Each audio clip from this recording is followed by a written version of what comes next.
رمضان شریف تو گزر گیا، لیکن اب ہم نے دیکھنا یہ ہے کہ جو عبادات ہم رمضان میں کرتے تھے، جو ذکر و اذکار ہم رمضان میں کرتے تھے، اور جو قرآن پاک کی تلاوت ہم رمضان میں کرتے تھے، کیا ہمارے اندر وہ باقی رہ گئیں؟ کیا کچھ اثر ہے ہمارے اندر ابھی تک رمضان کا؟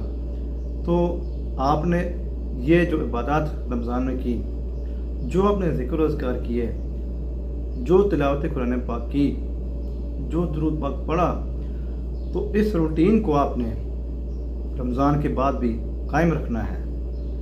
ہو سکے تو جتنا یعنی کہ تھوڑا سا پڑھیں، اگر ہو سکے تو زیادہ پڑھیں، لیکن کوشش کریں کہ جتنا رمضان شریف میں آپ پڑھتے تھے کم سے کم اس سے 1% ہی آپ جو ہے وہ پڑھ لیں، اس کا آدھا حصہ ہی جو ہے آپ زندگی میں شامل کر لیں۔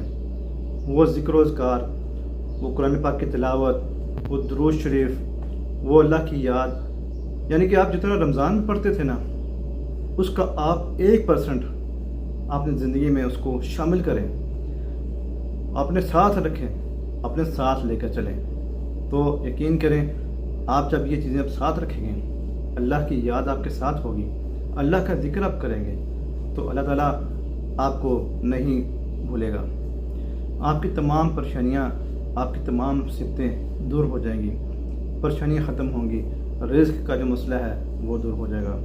تو آپ نے کوشش کرنی ہے رمضان کے بعد بھی آپ کی یہ جو زندگی ہے اس کو اتنا مصروف نہیں بنا لینا کہ آپ جو ہے اللہ کی یاد سے غافل ہو جائیں۔ آپ نے چند اذکار میں آپ کو بتانے لگا ہوں، یہ کچھ اذکار ہیں، یہ آپ نے ضرور اپنی زندگی میں ان کو شامل رکھنا ہے۔ تو سب سے پہلے آپ نے 100 بار لا الہ الا اللہ یہ پڑھنا ہے، اس کے بعد آپ نے 100 بار استغفار کی جو ہے ایک تسبیح کرنی ہے، اس کے بعد آپ نے 100 بار پڑھنا ہے سبحان اللہ و بحمدہ سبحان اللہ العظیم، اور آپ نے اس کے بعد 100 بار درود شریف پڑھنا ہے۔ یہ کچھ اذکار ہیں، بہت ہی کم وقت لگتا ہے ان کو پڑھنے میں، تو یقین کریں کہ آپ ان کو جب آپ شامل کریں گے اپنی زندگی میں، ساتھ لے کے چلیں گے، تو آپ کی پریشانیاں، آپ کی ٹینشنز، ڈپریشن، آپ کی تمام پریشانیاں ختم ہو جائیں گی۔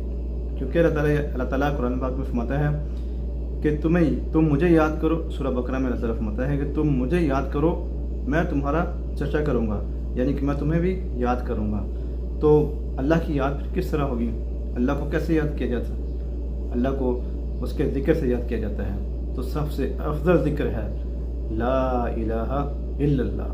کوشش کریں چلتے پھرتے لا الہ الا اللہ، لا الہ الا اللہ زبان پر آپ جاری رہنا چاہیے آپ کے۔